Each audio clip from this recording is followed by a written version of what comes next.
The former governor of Anambra State and the Labour Party presidential aspirant in the last general election in Nigeria has faulted the removal of fuel subsidy in Nigeria. He have also said his mind, if he is the president of Nigeria, how he will plan the subsidy removal and what he will do. And I think I quite agreed with him, because this issue of fuel subsidy removal was his initiative. He's the one who started it during his presidential campaign period. But he made a provisions. There are something he wanted to do when he removed the fuel subsidy, and what he will use the money to do, and how it's going to be initiated.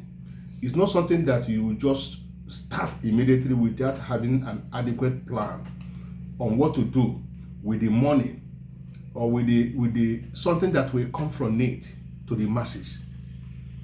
Because this is the first speech of the new president, President Tinubu.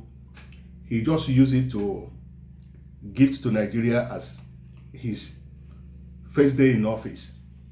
To me, I don't think it is a welcome development, because the suffer Nigerians has already been into is much. He didn't plan very well before removing it, because there's a lot of things that we need to put into consideration.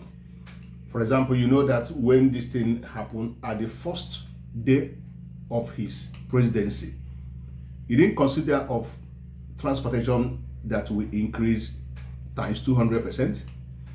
He didn't consider foodstuff. He didn't consider other things, building materials, other aspects of life that it will affect, that all these things will increase. Because once you increase the price of fuel or petrol in a given country, other things will rise. The minimum wage for the workers, this thing must first of all come first, because they have already been in pain. They are struggling to survive. So you don't just give them this as a gift. They will not work on it. Nobody will work on it.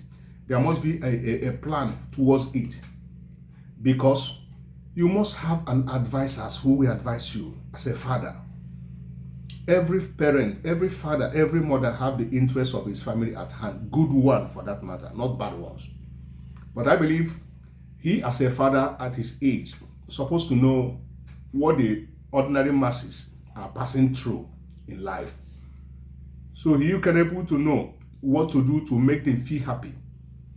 Even though that the election that brought him into power is being disputed in court, maybe he wanted to use it to make the people calm down, to be happy. But it's not the way. You see that a lot of controversies have been coming up from it. Yes, Mr. P2B make the initiative. He said he will remove fuel subsidy, but he might not plan. That is what P2B did not disclose in his election, because he cannot disclose it so that the other political parties will not stay the thing and begin to use it. So he just mentioned he will remove it, but there's a way he will do it so that the pains of the Nigerians will ease, not to increase. Because your predecessor in office, which is from your political party, could not be able to do it. So before you do it, you must make what is called consultations. You consult, have your advisors, meet other political parties. If possible, you bring it to the Senate, to the House of Representatives. So they look at it, they come out with a blueprint on how to implement it, on what to do on it. But I want you to listen to what Mr. P2B said. Let me know if you agree with him or not in this issue of fuel removal subsidy, which I also believe that is a good thing to remove, but there must be another way, plan B, on what to do with the money that is being generated from the removal of fuel subsidy in Nigeria. Thank you for watching, and please let me know your comment at the comment section. Thank you. Labour Party presidential candidate Peter Obi has faulted the sudden removal of subsidies on petrol, saying there were no measures put in place to cushion the hardship that comes with the action. Obi, a former Anambra State governor, made this submission on Tuesday during a chat with a section of the media at the Presidential Election Petition Court. There's a difference between removing your tooth by applying anesthesia, which will alleviate your pain, and just pulling it out. The difference is that I believe it should be removed with conditions, and that condition has to be applied.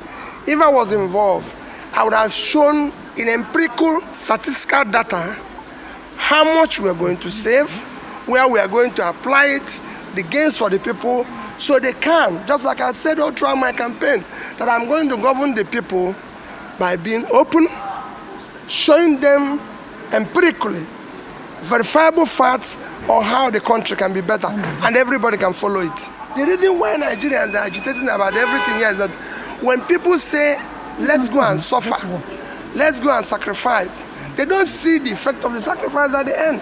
But if you're going to do it, then do it in an organized manner where the people can see a verifiable plan. And that's it. I did a lot of similar things while I was governor in Anambra State, stopping this to do this. But each one I did, I showed the people in a verifiable manner where we're going to land. Governance should not be supply-driven, it should be demand-driven. You govern with the people. Let the people know what you're doing and explain to them in a clear terms.